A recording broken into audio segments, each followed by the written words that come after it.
I'm Victoria Boyer. This is my tea shop, Satori Tea Company, in San Jose, California.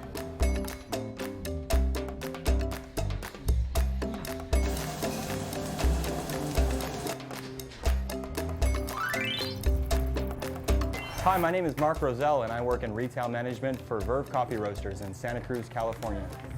My passion for tea began when I was 7 and I took a tea class with my mother on how to serve a proper English afternoon tea. And ever since then, I knew that I wanted my life to revolve around tea, to have a tea shop and just live tea. My passion for coffee actually began as a small child when my mother would let me dip cookies in her coffee, which she took very sweet and creamy, so that was really good.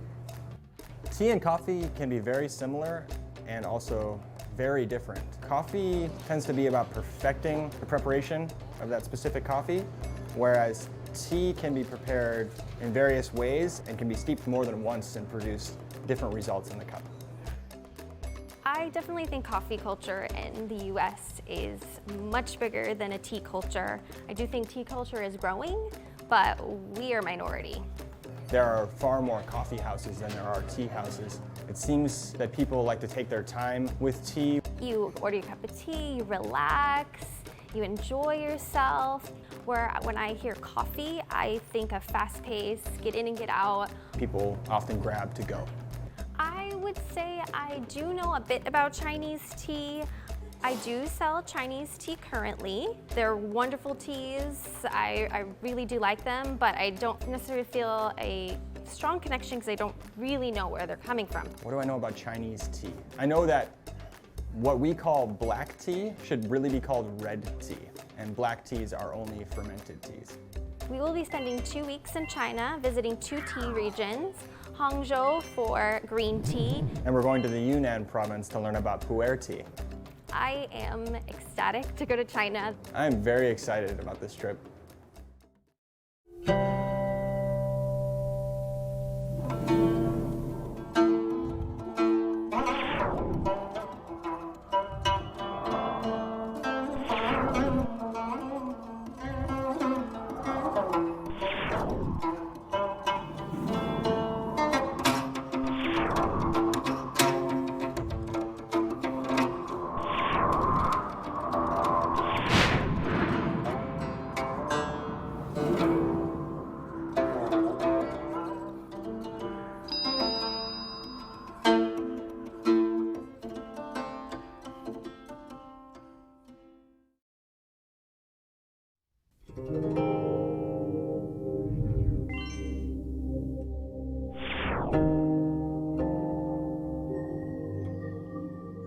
Today was our first day in China, and we started by going to the Langjing tea farm near Westlake in Hangzhou. Hangzhou is the largest city in Zhejiang province in eastern China. It is estimated about 8.7 million people live in Hangzhou, which is larger than the population of New York City. So in the morning, we kind of drove out of the city and went up these kind of small roads and up into the hills. In the distance, you can kind of see where they're starting to grow. They've grown tea, some really high, then there's trees and bamboo, and it's just so unlike anything I have ever experienced in California.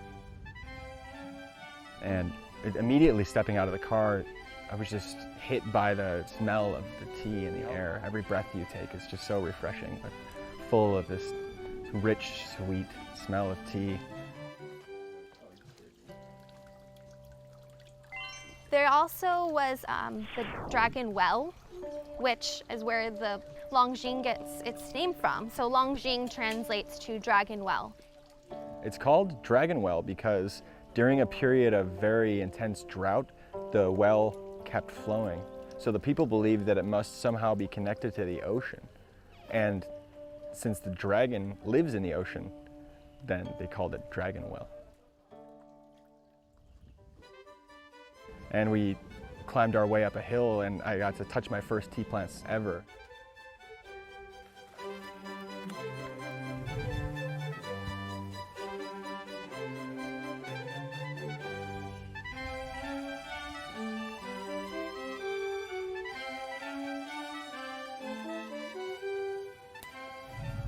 The leaves are very soft and very delicate, a lot less waxy than I would have imagined.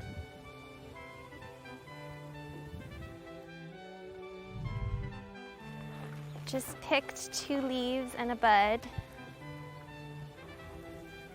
I cannot believe I'm here right now. It is beautiful.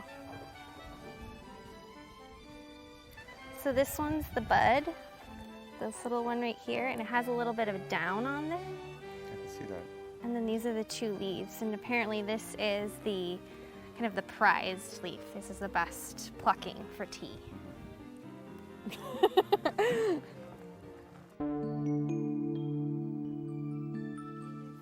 We looked out across a view that was just breathtaking. You could see the tops of separate hills kind of cascading in front of each other, and it just disappeared into the distance in the fog. And the hills were just, some of them looked straight up, and you could see tiny tea farms on each hill in the craziest spots where you thought nobody could walk there. Way in the distance, you would just see one.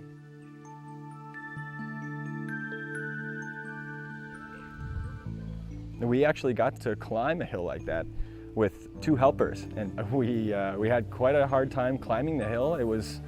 It's quite steep. I can't imagine working a whole day on top of a hill like that. We put on a little hat, and they kind of tied this basket in front of us and just started plucking the tea leaves. So she was showing me that the 2 leaves and a bud, that little tiny bud, that's what you pick. And it's very small, and you get the very fresh leaves, and they're old leaves, and she's telling me, oh no, it's too old, you don't want that leaf, or oh, that's perfect, that's the right one. And so she was just helping me pluck the leaves, which I could not believe I was actually picking tea leaves. I mean, I love tea, I've dedicated my life to tea, and this is the first time that I am in a tea farm picking the leaves that is going to be made into a tea. Not any tea even, just the first tea that I think I learned about back in the States, dragon well tea. Picking the tea was amazing. It was my first time ever having that experience, and it was interesting to see how quickly the helpers could locate the correct leaves to pick. You want to pick the top 2 leaves and the bud only. They could see one and pick it right away, whereas I was having a harder time finding just the right one, and you want to do it just right. So I was very careful about it, but it was a lot of fun.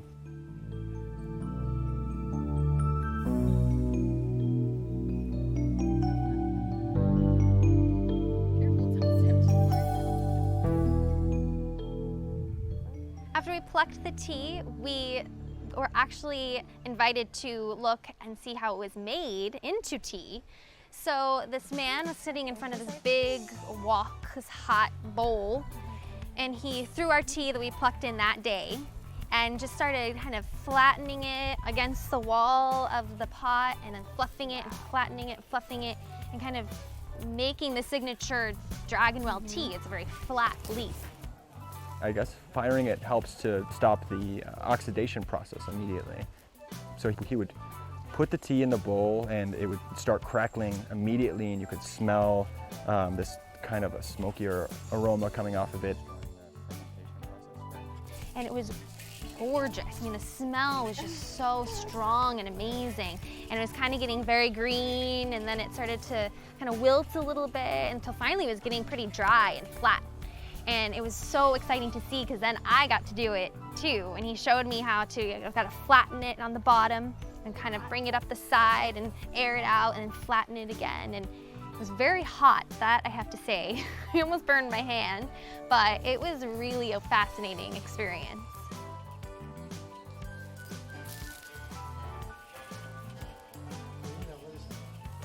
I sat down and put my hand in the bowl, and I was shocked at how hot it was. It's almost like a grill, you know, and he's sitting there putting his hand down and putting his hand down. He even told me I was trying to press the tea down into the bowl the way he did, and he was trying to tell me to press down more, and I couldn't hold my hand there for as long as he could.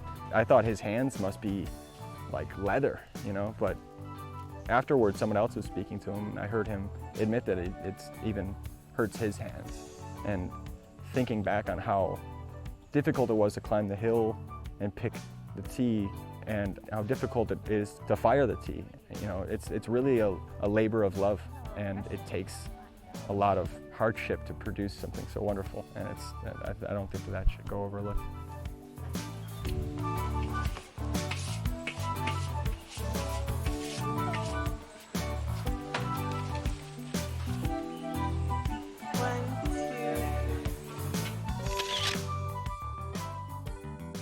When we were through firing the tea, we got to go down into a kitchen and witness a chef prepare 4 dishes using tea, or somehow involving the tea culture in each dish.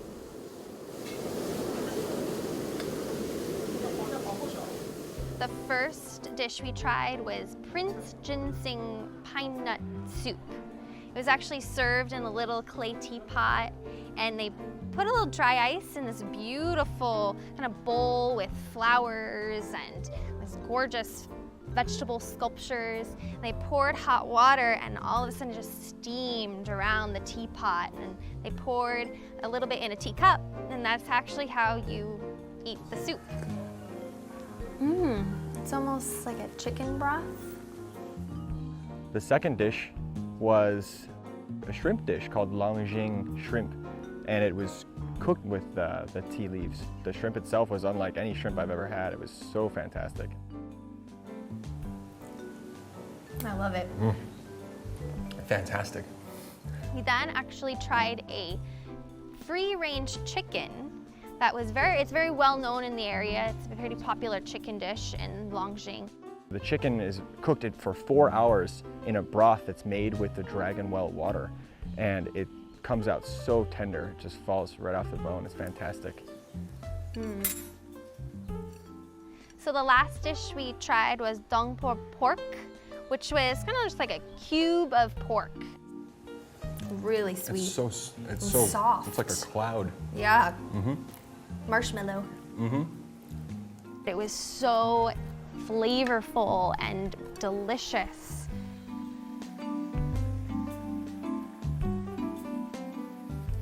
Today, my first day in Hangzhou, was the first time I've ever seen a tea farm. It was the first time I ever seen a tea plant. I did not even know what it looked like. I had never seen one in person before, and it was a dream come true for me. That's all I can say. It was something I have only dreamt about. I never in my wildest dreams even thought I'd be here today, and I was in heaven.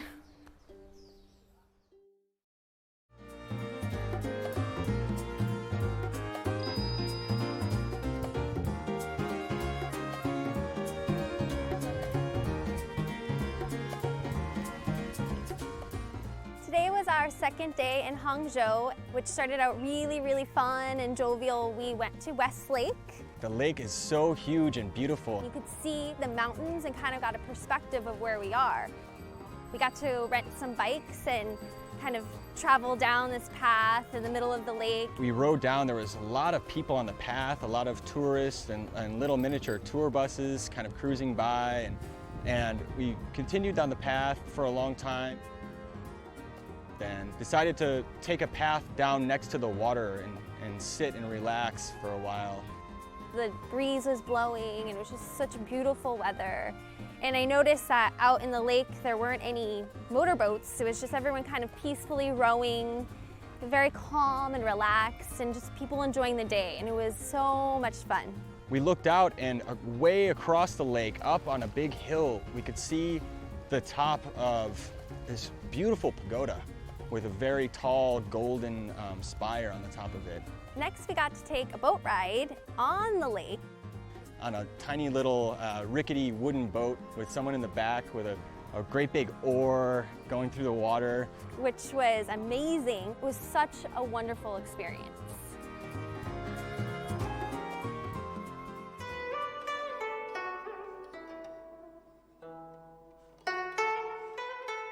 Later in the afternoon, we went to Lingyan Temple, which translated means the Temple of Soul's Retreat. We passed all these beautiful sculptures in the side of this kind of mountain. There were so many carvings of Buddhas in all different forms coming out of the rock, way up high where you wouldn't think anyone would be able to get up there and carve them. They were beautiful. And they're really old. They found out they're over 800 years old, which is 4 times the age of the United States, which is kind of mind-boggling. And we walked up and just continued enjoying that, and eventually we reached the entrance to the temple. And we kind of passed through, and the first kind of experience I felt was the smell of incense. And then you see this kind of cloud of smoke. And all of a sudden I look up and there's a huge building. We walked inside and we entered the first hall, where I was immediately struck by this massive statue that was gilded in gold, and it was 800 years old. It was the god that was overlooking and protecting the whole temple. And as you come outside, I see that they're lighting the incense. And bowing, and then placing it in these massive, almost cauldron type things filled with fire, and smoke was just billowing out of them. So this whole experience, you're kind of like shrouded in smoke, and the smell is wonderful, and the people just praising their gods and being so thankful. It was truly a rewarding experience. And we headed up the steps to the next hall, which was massive. We were able to go inside, and we had the opportunity to pay our respects to the god of Shakyamuni. It's 82 feet tall and completely gilded in gold from top to bottom, and sitting there in just peaceful serenity with bright blue hair painted on the top. Just the beautiful peacefulness on the Buddha's face was really, really inspiring. His eyes weren't fully open, and you could really feel him kind of looking upon you and just kind of showing his love and his compassion. And as you come around the corner, I see kind of like a mural, a huge mural of hundreds of gods in these 3 levels. The bottom level is the sea, and the middle is earth, and at the top it's the heavens. And kind of the focal point is Kuan Yin, which is the goddess of mercy. And she stood there holding a small pot in her hand that poured water down into the ocean. And that water is said to cure all disease. You know, we came to China to learn about Chinese tea culture, but today we got to go to this temple and learn about an entirely different part of Chinese culture. Not only do these people make tea and they have exports and we kind of know them from the outside, but this is a kind of a really wonderful glimpse of their culture from within.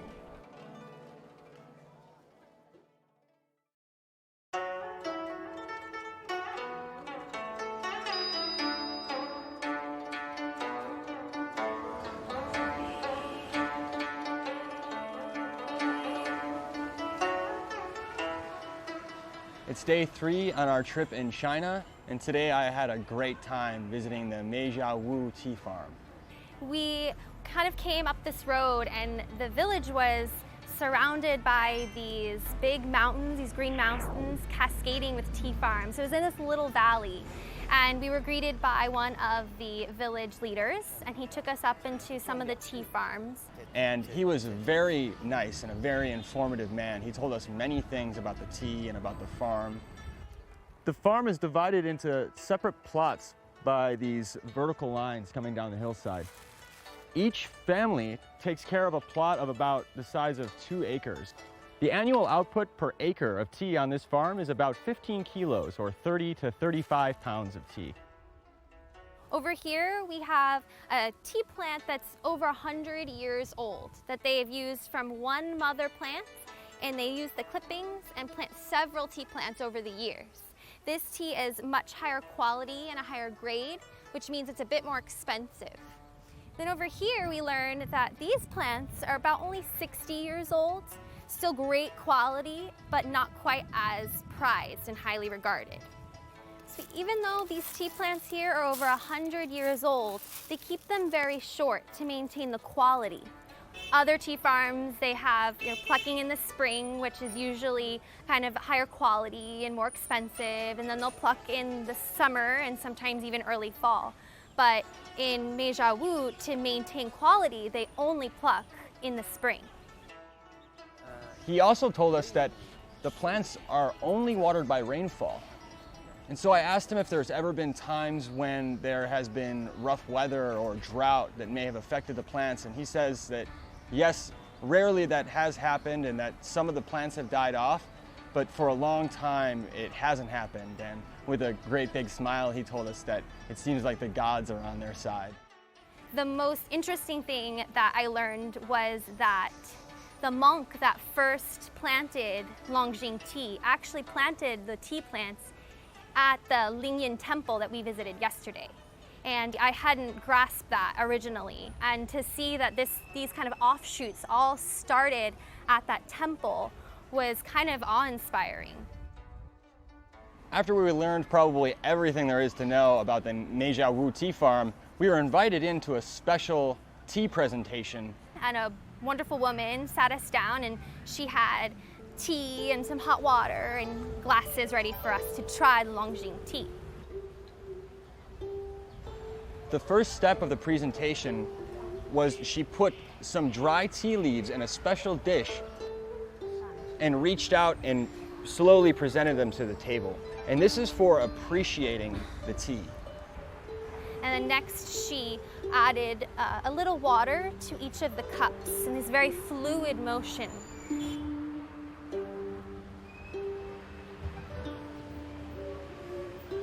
And she twirled the cups to make sure they were nice and hot, and then she discarded that water.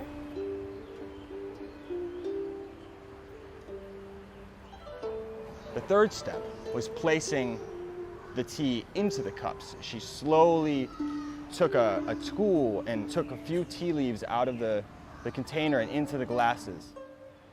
And next she added some water to the cups so that you then smell the leaves.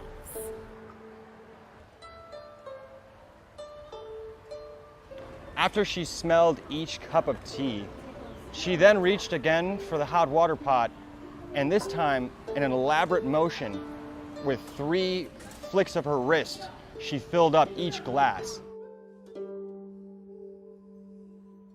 We learned that this ceremony is called phoenix bowing 3 times because of the way she poured the water for your first cup of tea 3 times in this bowing motion, which is a sign of respect, and you're bowing to your guests. Then the tea was offered to us, and we got a chance to drink it. It smelled so rich and tasted very sweet, but I noticed that the water stayed clear, and I've never had a tea that's done that before. It was sort of amazing to have so much flavor in the clear water. They drink Longjing out of glass. A lot of times you see tea drunk in China out of china or porcelain, and they drink out of glass for a very specific reason. It's so you can also see the color of the leaves and the color of the liquor. After we ate, we had the opportunity to buy some of the highest grade tea from the farm straight from the source.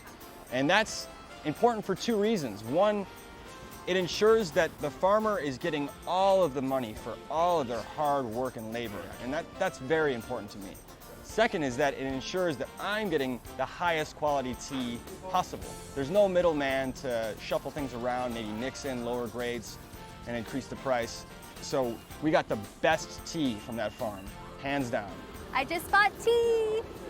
We just bought some tea from the Meijiawu tea farm, direct from the source. In the United States, I normally have to go through a distributor, so it's really exciting that I got it from the farmers. And I got something that's a bit of a higher grade, their highest grade actually, and something a little bit lower, but still so delicious. And I'm really excited to share with everyone at home. Yeah, the owners of the farm we visited on Meijiawu were kind enough to invite us back to their house for a fabulous home-cooked meal with over a dozen different dishes. It was delicious. And afterwards, we were lucky enough to buy some of the highest grade tea from the Meijiawu tea farm. I bought one for myself and one to share with friends.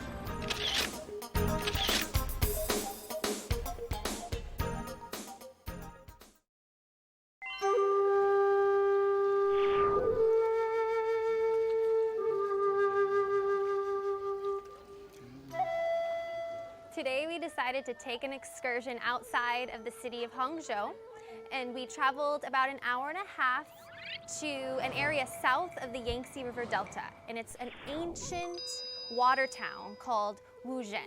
Wuzhen is a town that is about 1,300 years old, and it's full of canalways. The entire city is water.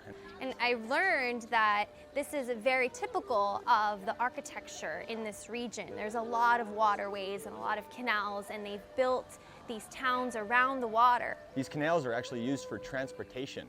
You can see behind me, there's steps leading up to all the buildings, and people actually have goods delivered right to their doorstep by boat. And just being here, you can see how authentic they have kept this town and this village. If you look around us, you can see that every building is erected out of stone and wood.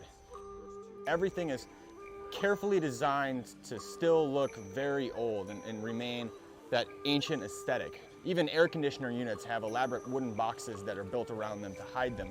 It is very quaint, and it's filled with stone bridges and alleyways and really delicate wood carvings, and they've just kept it so immaculate and so pristine even after all of this time. We arrived here in the morning and the air was nice and cool. It had just finished raining, and we climbed onto this really old wooden boat to start exploring the areas of the canals. And really the only way you can get around is through these boats. And we're slowly paddled along by the driver. I was noticing how beautiful the paddle on the boat was, and we listened as that paddle slowly swished in the water, and listened to the sounds of the city around us, and watched people in their houses in the windows just enjoying their day, having tea, passed by restaurants where people were eating. As we rode along, we also noticed small nets hanging off of porches and out of windows into the water. We were told later that these nets actually are used to raise fish inside the nets, and whenever the people need to cook food, they just walk over to their window and pull the net up and pull out a fresh fish. I mean, literally fresh fish right outside your window. It doesn't get any better than that. Well, we just finished an amazing trip in Hangzhou where we learned a lot about green tea. Next stop, The Yunnan province, where we're going to learn about pu'er tea. See you there. bye!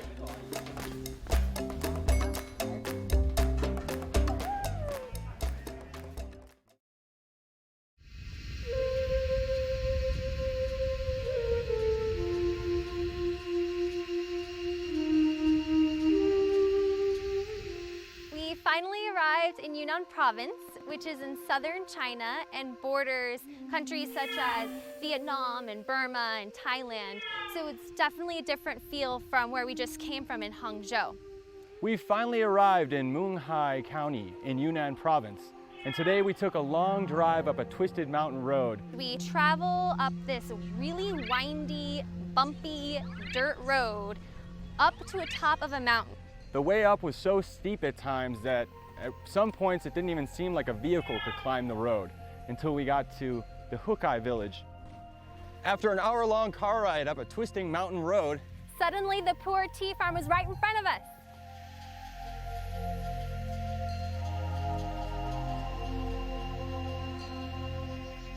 You kind of realize, Toto, we're not in Kansas anymore. This is completely different from where we had just visited.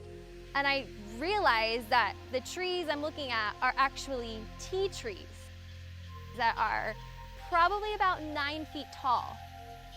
We were immediately greeted by girls from the Lahu minority, and they were dressed in beautiful, ornate dresses. They took us right into these trees here, which I've been told are 600 years old, and they climbed right up into the trees, so agile.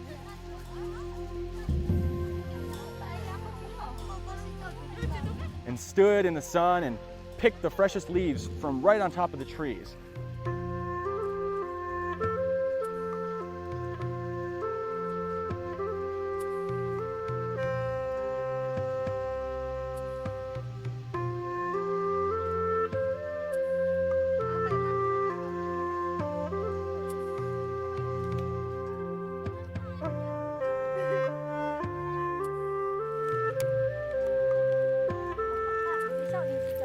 We got to climb up after them, and they taught us how to pick the leaves. You can actually see that the leaves you want to pick are younger and they're waxy and shiny, and they shine in the summer sun.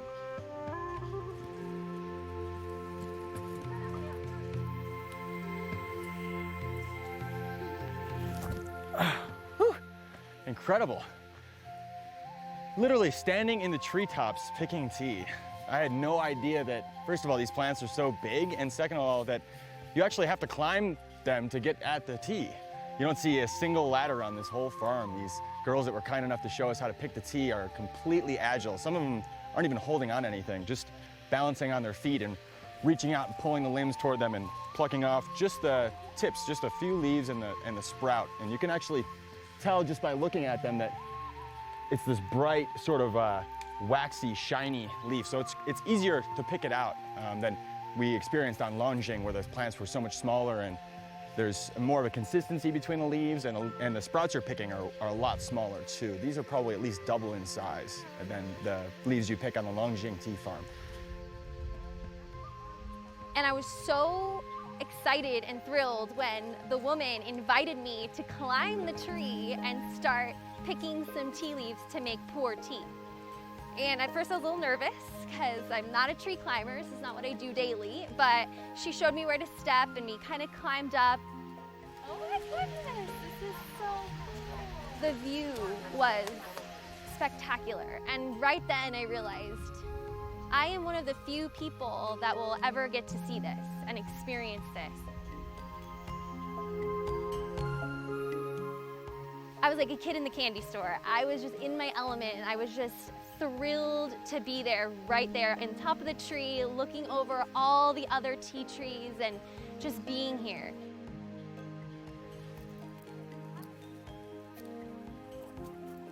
Wow, that was so much fun. I just got to climb a pu'er tree. I never in a million years thought I'd be able to actually climb one of these ancient trees and pick some pu'er leaves. It was so out of this world. I can't even explain to you how much fun and exciting, and it was more than I could ever dream of. I really had no idea what what to expect, but we got to climb the trees, and I am thrilled beyond anything. I am so happy right now. Yay! I'm so excited. Next, we were greeted by girls from the Bulong minority. They had beautifully crafted flower headdresses and beautiful blue dresses that went down to their feet. They climbed up into some trees and began to sing a local folk song that they sing while picking, and a man with a 4-string guitar stood below the trees playing with them. The whole time they were picking, they were just full of big, beautiful smiles, and we got so many great photographs of them against the sun in the background.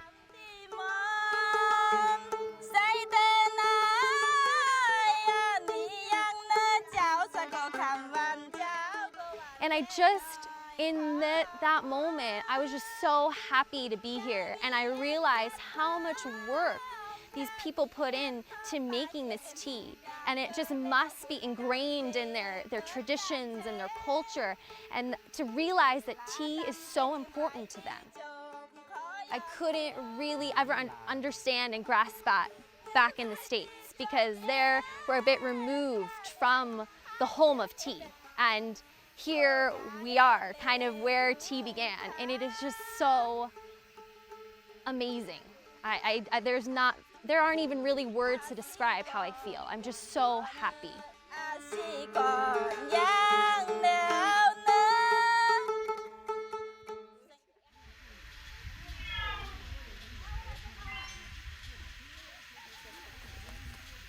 After we had picked a good amount of tea, we walked back toward the village where we were shown how the tea is processed here. And this gentleman took these sacks of fresh tea leaves and just started shaking them out on the bamboo mats and fluffing them up.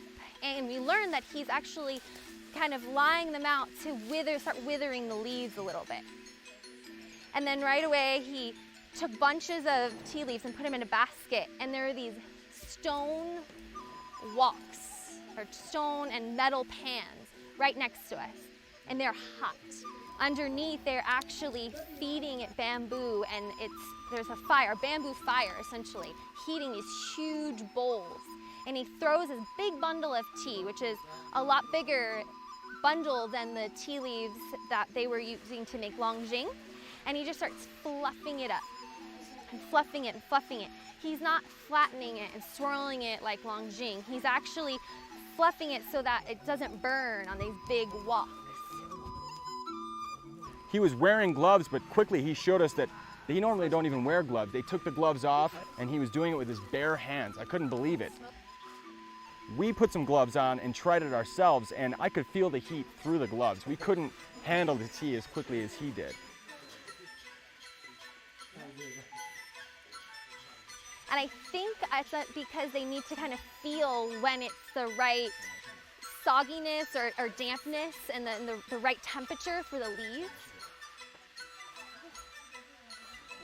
After he'd removed the tea from the hot basin, he laid it into a tray, and he rolled the tea around on itself. This is called bruising, which helps to bring the flavor in the tea to the outside of the leaves, which is why we can taste it after it's brewed. And then he takes them on to this raised bed that's in pure sunlight. And he puts the basket down, and he kind of starts separating it out on these baskets. And he says that now they're gonna air dry, and the sun is just gonna dry them for 3 to 4 hours. And he explained that he knew that the tea was at the perfect condition because when he bent the stem of the leaves, it didn't break, they actually bent. So he knew at that point, that was when the tea was in the perfect condition to start drying and make pu'er tea.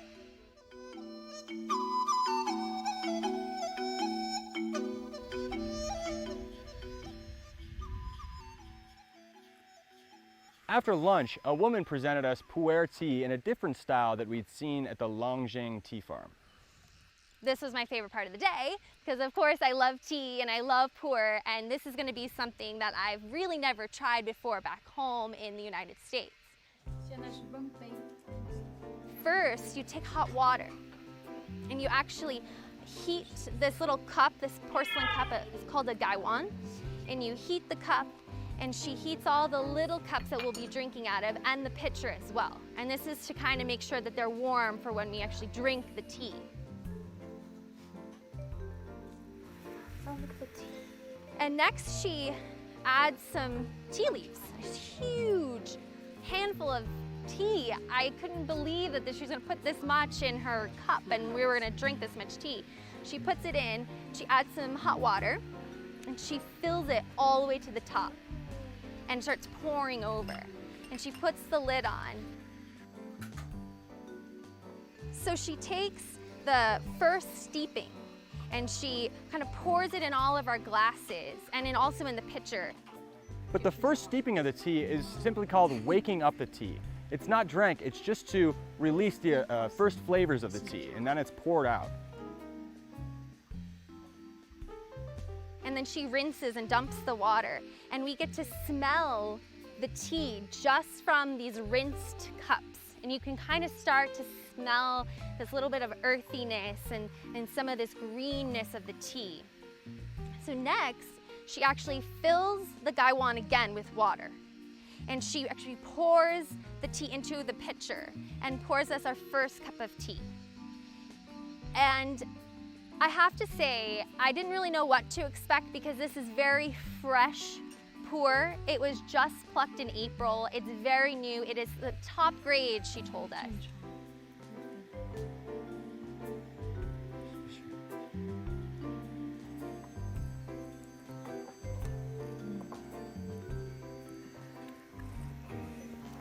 Oh, it's nice.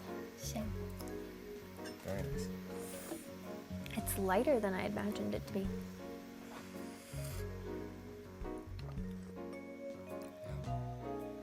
The pu'er here is, well, at least the first steeping is very mild, definitely toasty, but it's also more stringent. We usually have a very dark pu'er back home. This is very light and fresh.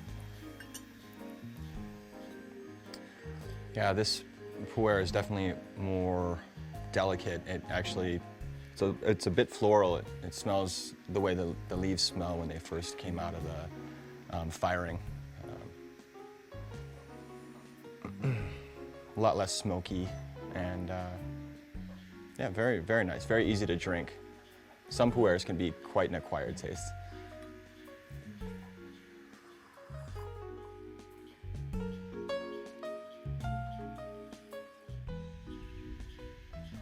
基本上也在个700，平均价在700左右。 After we had enjoyed tea, we came back to the tea farm and met with Mr. He, a renowned scholar of pu'er tea. One fact he explained to us was that this area was originally settled over 1,000 years ago by the Lahu minority. And they have been making pu'er for over 1,000 years. The tea here is harvested from February all the way to November, the earliest harvest being the highest quality of the tea. Another thing that we learned is that the trees in this area are barely tended to. There's no clipping back of the trees during the off-season. There's no fertilizing, there's no watering, and there's absolutely no pesticides. These trees are ancient and they produce the highest quality, the most natural and unpolluted of pu'er tea. I asked the scholar really what makes pu'er so different from a green tea, from a black tea, and he explained that first and foremost, when you drink pu'er from these ancient trees, from these bigger leaves, you actually are having a lot more health benefits than green tea. And the States kind of always hear about green tea, but pu'er actually, they believe, has more health benefits, most notably for lowering your cholesterol. It was interesting to note that actually the tea bushes of the Longjing tea and all the pu'er trees here are actually the same plant. They're all Camellia sinensis, but each of these different regions have different varieties of this one plant. I own a tea shop where I do sell some pu'er, and I kind of realized here it's intense labor to make this tea. So when people back home kind of complain a little bit about how expensive this tea is, I wish that they could be in my shoes right now to see how hard these people work and how much love and dedication they have put into this tea. I also just love that it's not just taste. You drink with your eyes and you drink with your nose, and of course you taste the tea, and you also feel, I mean, there's cicadas and they're humming and buzzing around us, and it's just so peaceful and completely unlike any other place I've been to in my life.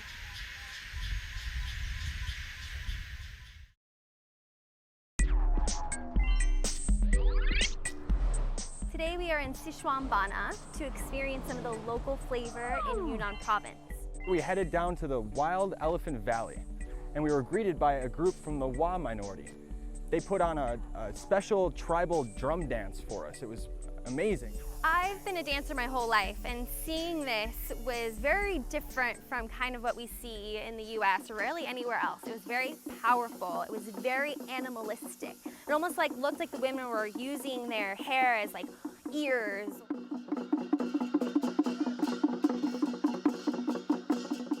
The men had these big bamboo sticks, almost like weapons, and they were low to the ground and just very primitive.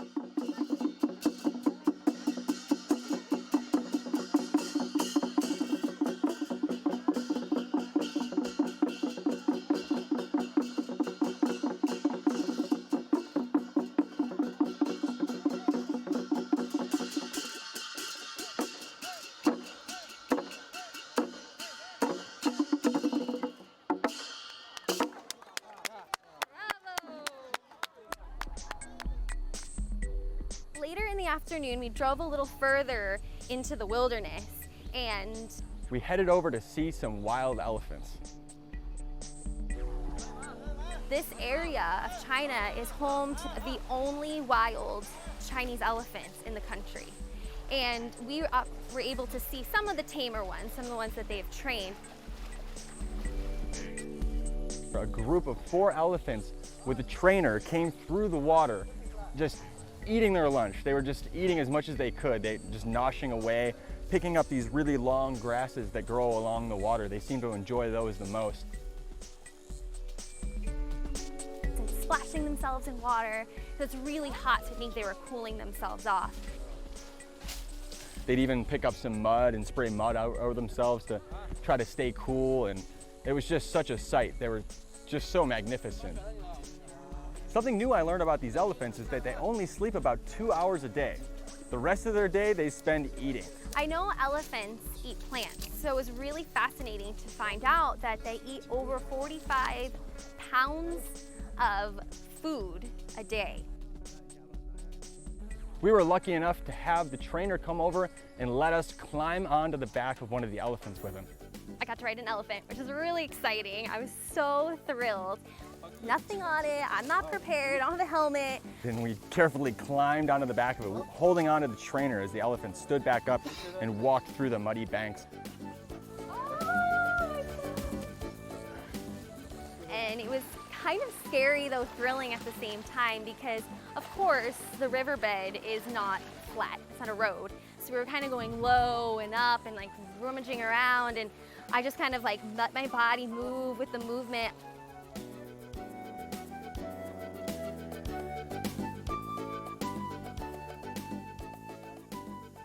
After we'd rode around a little while, we came back up to this bank right behind us, and the elephant kneeled down again really slowly and let us off.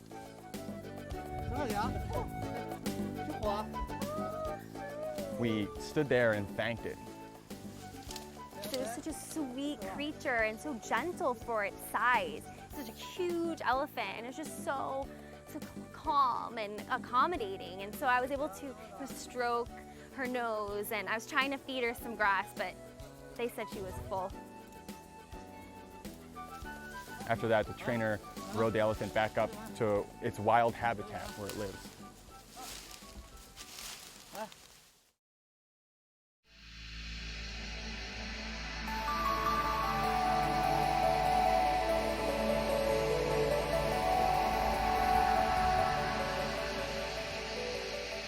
Today is our last and final day visiting the tea lands of China, and we were very fortunate to visit Bangpo Laojai village, which is just up this very kind of rural mountainside. And the translation actually means mid-mountain old village. We drove way, way up into the fog and the clouds, high on top of the mountains, and I hope you can just see behind me how ethereal and beautiful and majestic these woods are. I've never experienced forests like this at all. Not even the California redwoods can compare to what we feel here right now. It's just amazing and beautiful. I can't even describe it.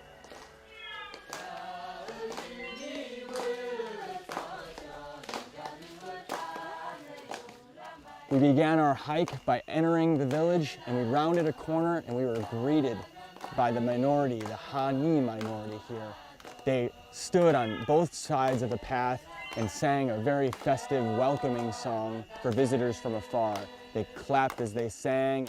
And they were dressed in their traditional garments, which were very different from some of the other ones we saw. They had a lot of feathers and these silver discs on their dress that almost kind of reminded me of Native Americans, because it was, you know, with the feathers and the pom-poms and the discs that looked like shells. It was quite interesting to see some of the parallels of Native Americans in the US and some of the villagers and the ethnic minorities here.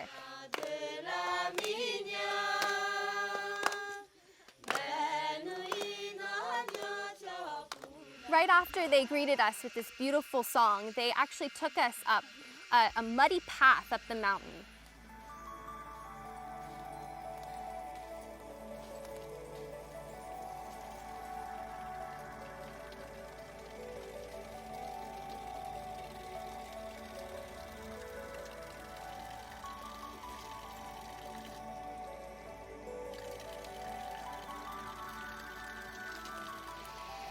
As we walked, the views just spread out ahead of us, and the fog got thicker and thicker, the mists just moving through the trees.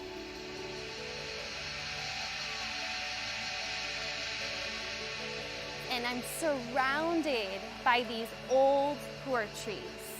And they're hidden in the mists, and there's bigger trees that are really ancient. And it was just so magical and so mystical that I started to get very emotional and overwhelmed, because it was very much like we are kind of seeing a secret world, like a little hidden gem in Yunnan province, something that I don't think a lot of outsiders ever get to see or experience. We walked through and I noticed that the buds on the trees here are like a bright, almost a neon green color, right on tops of the trees. Today we learned that pu'er trees in the forest grow at a much slower rate than the other trees here. Right behind us is a great example of this. Here's a pu'er tree that existed before the tree behind it, which is a massive, over 100-foot tall, mature tree. We walked for nearly an hour up the winding path, enjoying the beautiful scenery around us until we finally reached a 900-year-old pu'er tree, the most ancient tree in this forest. It's just breathtaking. The trunk of the tree is not as tall as other trees around it. It grows up just about 8 or 10 feet or so, and then straight out, very wide, almost like a peach tree at home, very gnarly and wild. And there are shoots shooting straight up out of the top of the plant that are about 30 feet tall.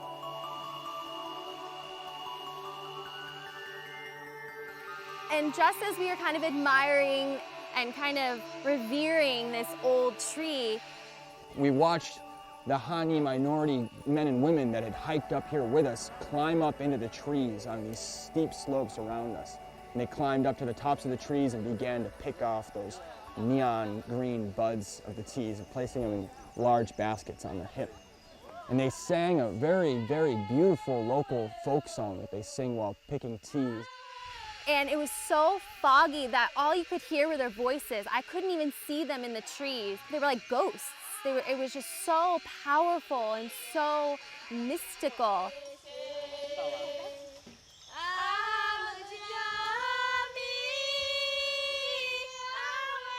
It actually reminded me of hearing the tribal songs of Seneca and Iroquois Indian on reservations when I grew up as a child in upstate New York.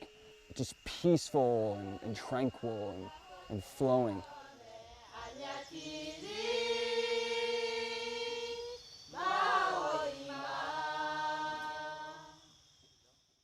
Just after they finished singing and plucked some tea from these beautiful hidden trees in the mist, we actually were able to try some of the tea made from the ancient tree here. We were standing in front of an ancient 900-year-old pu'er tree. And it's an honor and a privilege to be able to try some of the tea made from this 900-year-old tree.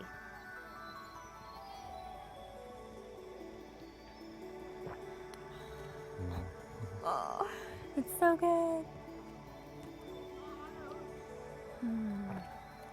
The pu'er here from this ancient tree is a completely different taste from the one that we tried at Hukai. It has almost a fruity note to it, but it's definitely really toasty and earthy and has a bit more astringency. It is so good. The flavors are much more complex. When you first sip it, it's got that initial flavor that we tasted, and as it sits in your mouth, you can taste just all these different flavors come out in the tea, and you can really taste the age.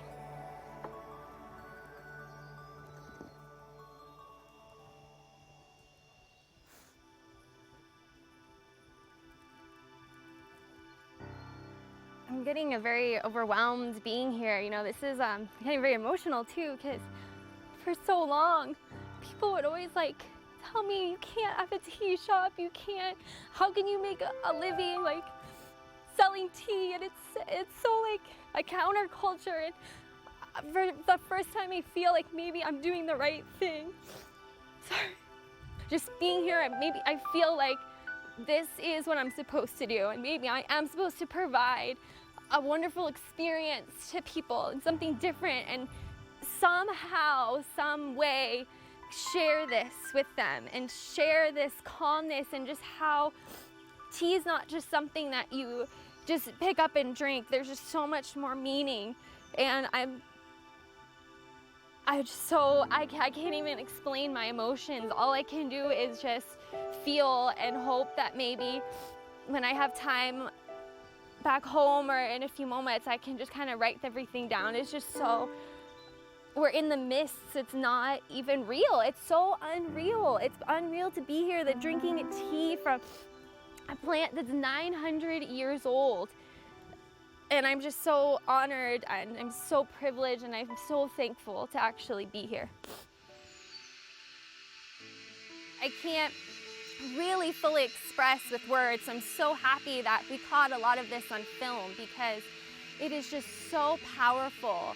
And this is something that the people here in China have been perfecting and been crafting for thousands of years.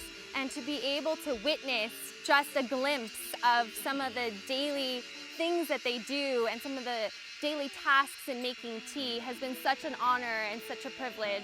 I really can't think of a better ending to such an enlightening experience here in China. I can't tell you how happy it makes me to be in this beautiful place right now. Look behind us. It just doesn't get any better than this. I really, really enjoy the outdoors and I love to hike at home. I take every opportunity I can to enjoy a nice hike, and I couldn't think of a better way to end this amazing trip than to be able to hike nearly an hour up into these mountains and enjoy this ancient tea. It's just been the best day of this trip so far, and I'm so happy right now.